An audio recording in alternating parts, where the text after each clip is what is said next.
A minha preocupação é, daqui para frente, a gente ouve que daqui 2 semanas ou 3, o Brasil vai ter o março mais triste da sua história. Daqui para frente, o que a gente pode fazer?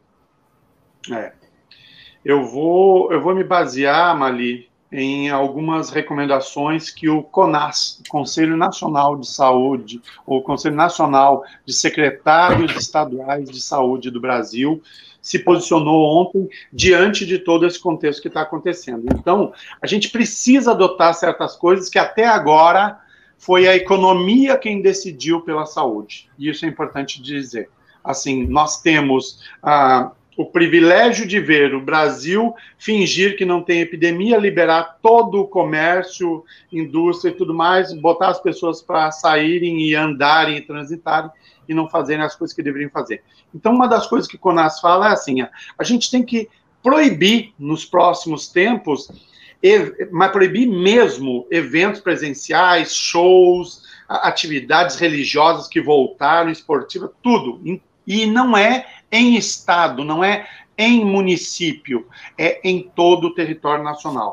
A gente tem que, infelizmente, também suspender as atividades presenciais na educação. É um erro botar crianças, adolescentes, jovens de novo para as escolas, porque eles levarão ninguém. Se adulto não está tomando cuidado, quem dirá criança que lida entre si, tem afeto, não consegue cumprir aquela regra de isolamento e vai tocar uns nos outros. Então, isso é outra coisa que precisa.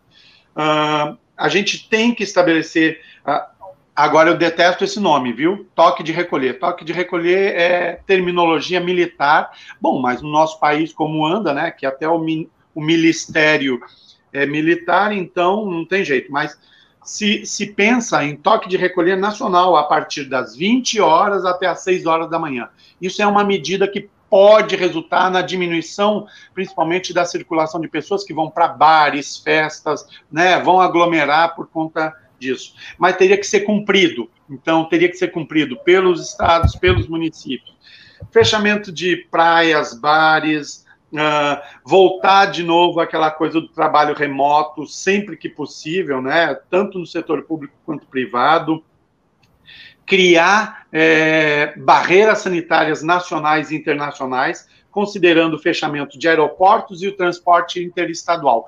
O Brasil, desde que chegou o primeiro caso, e antes dele, Mali, a gente já falava no Conselho Nacional para órgãos do Ministério da Saúde que precisaria ter controle nos aeroportos, que era por onde iriam chegar no Carnaval lá de 2020, e não deu outra. Foi o que aconteceu mesmo. Então, a gente precisa disso como medida. Os aeroportos estão privatizados, mas quem regula os contratos com aeroportos privados é o governo, e o governo tinha que se posicionar com relação a isso. E a gente tinha que fazer também medidas de redução de superlotação nos transportes coletivos, porque a gente continuará, Mali, tendo trabalhadores essenciais, trabalhadores e trabalhadoras essenciais, que precisam cumprir. Os da saúde, sabe? Tem muitos trabalhadores que precisam ir para o seu trabalho, mas que não dá para aguentar o sistema público, que é concessão a empresas privadas, assim, diminuindo frota e botando as pessoas para se apertarem dentro de ônibus. Não tem condição isso. E a última medida que eles falam é justamente ampliação da testagem e acompanhamento dos testados. Só que eles falam também de que é preciso voltar aos créditos extraordinários, é preciso voltar aos hospitais de campanha, sabe? Tem que ter um plano de comunicação que mude a percepção da população sobre a epidemia. A população está vendo um presidente sem máscara fazer tudo e agir com normalidade diante disso. O que a população faz? A maioria segue o exemplo. É a questão de seguir o exemplo. Então, a gente tem que verificar isso. E uma outra medida muito importante é a adequação legislativa das condições de contratos e de compra de vacinas eficazes e seguras disponíveis no mercado.